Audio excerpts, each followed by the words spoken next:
So the debate is this House would rather buy senior unsecured than covereds in the current market. I know me being here is probably a little bit of a surprise opposing covered bonds. I love covered bonds, okay? I'll be honest about it. I love them so much, I actually have one on the wall at my home. Don't get me wrong. And they say that love is blind. They're wrong, of course. I am totally cognizant of the fact that there are some problems, there are some risks in the covered bond market. And it's only by this kind of approach that we can actually look at those and potentially address them.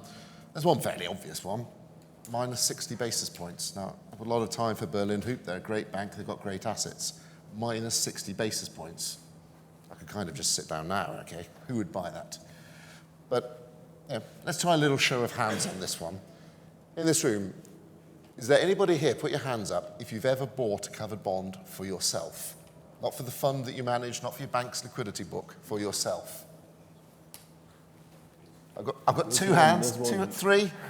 Okay, so in a room full of people who love covered bonds, who structure covered bonds, buy them, sell them, only 3 of you have ever bought a covered bond PA.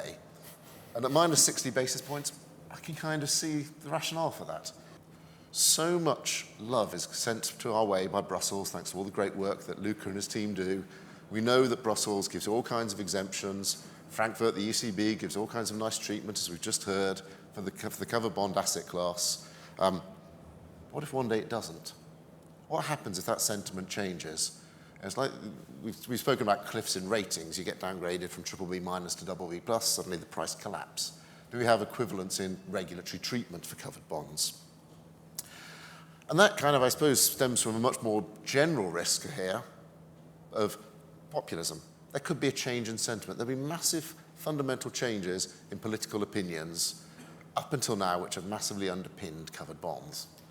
Over the course of the crisis, 22 issuers that I'm aware of covered bonds failed.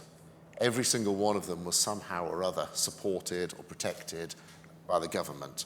They stepped in, they took the assets, they put it into a separate bank.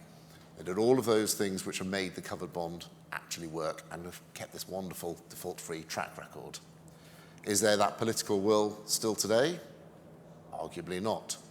When you start talking about banks and bonds rather than homeowners and depositors, you can kind of see where the populist risks are. But that leads on to my other thing. Because of that populism in the past, everyone has always assumed that covered bonds would work if push came to shove. We haven't actually ever done that. We've never taken a pool and segregated and made it work. Now, I've structured lots of covered bonds, structured lots of laws to make sure that covered bonds work. Did I do it right? I don't know. Nobody in this room does know whether that technology would actually work in an insolvency. It's all about the price of relative value. You mentioned bonds and why should you buy covered bonds and all relative.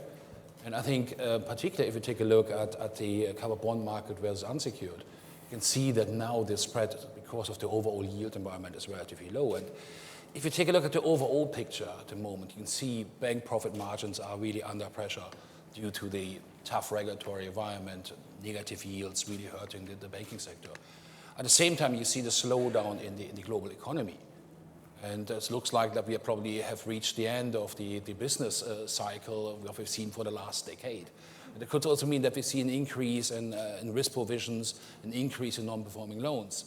And then it's a question, are you really better off in terms of being in the senior unsecured market or having additional protection of covered bonds? And if you take a look at the moment, the pickup you get for senior unsecured, if you take a look at the senior preferred, we're talking about, in some cases, only 20 basis points. And if you take a look at the development of the spread between covered bonds and senior unsecured over the last 18 months, we have seen movements of 30 basis points. So having now 20 basis points in terms of pickup, it's not really much and doesn't really give you a lot of protection.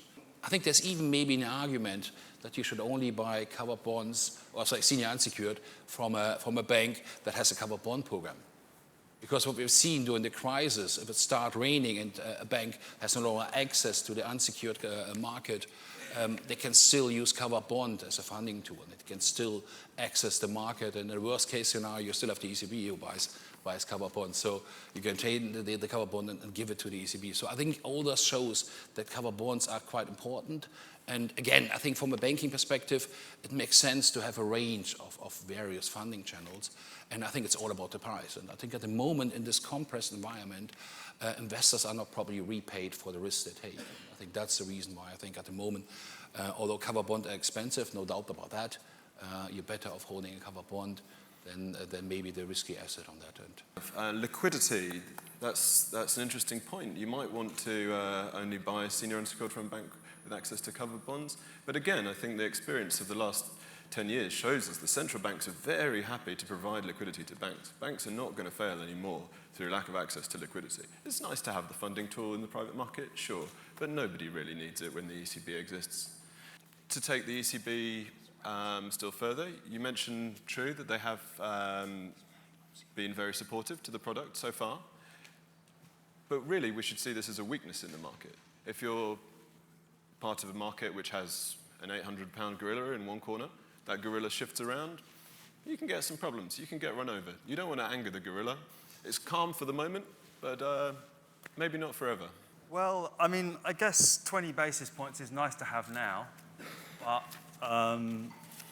you know, a couple of years, 3 years down the horizon, potentially we could see a bank default. You know, it's possible, isn't it?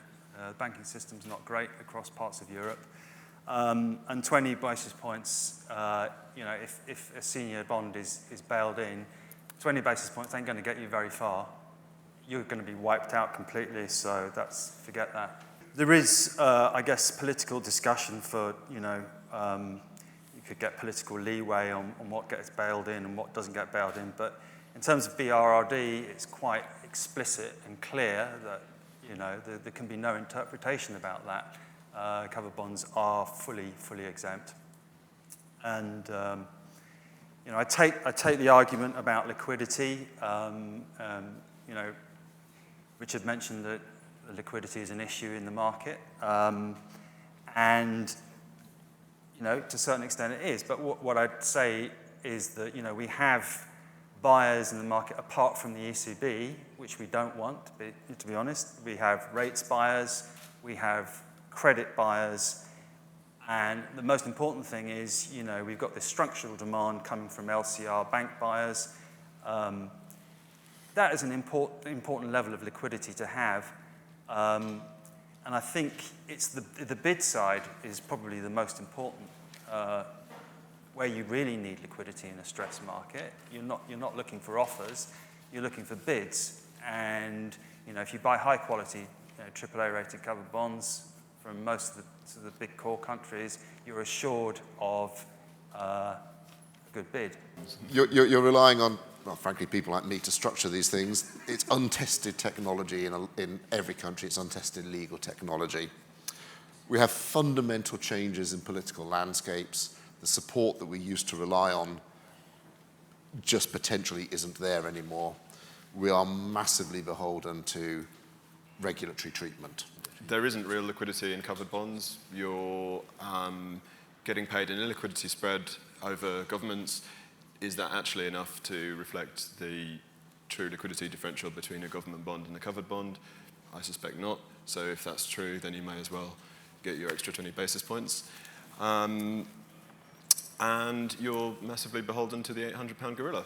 You don't know what it will do, and you do not want to be in a market that's heavily distorted by public sector money for, well, forever now, yeah. Interesting points. I'm still not buying into it.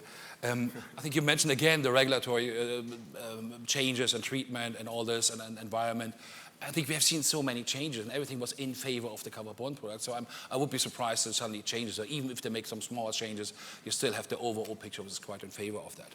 I think the other point is also, I think even the rating agencies have a significant view on the difference in terms of quality and default risk on senior unsecured and covered bonds. In some cases, because they're always right. No, but I think they're also like clever guys, and they're also quite have some good calls. And I think therefore you can see really the difference in terms of perception. And I think just saying all the rating agencies are wrong, I think we should take some of the points. I think you shouldn't really 100% rely on that, but I think it's a clear indication that is also from a risk perspective, a clear differentiation. And again, then only have 20 basis points in some cases. It's not really clear. I mean, you say the market's untested, which is true. However, I mean, if you cast your mind back to the Greek crisis, it was quite obvious then that you were going to get more money back on the National Bank of Greek covered bonds than you were on sovereign bonds. And ever since then, you know, in peripheral countries, covered bonds have traded inside sovereigns, and there's a reason for that. And that same reason applies versus senior unsecured as well, which is that you had a clear code that sets out what is supposed to happen in the event of default, and you follow that code. And if everything is done according to the letter of law, investors will get their money back, which they won't if they buy senior unsecured, because it's unsecured. It says so in the name. You've got collateral behind it. You've got over collateralization. You've got protection. You've got a law. You know, you've got regulations which are positive. I mean, these are good things to have, these regulations that give structural demand. They're not going to go, they're not going to disappear overnight. The low risk weighting, that ensures banks buy, you know, liquidity, LCR buyers, that structural demand, that's not going to go away. Asset managers need this stuff. It doesn't go to PA's accounts, it's for institutional accounts. You know, at the end of the day, yeah, it's a tighter spread, but it's a spread worth paying, fully worth paying, because you know you're going to get your money back. You'll get your coupon payments on time, so there's no contest.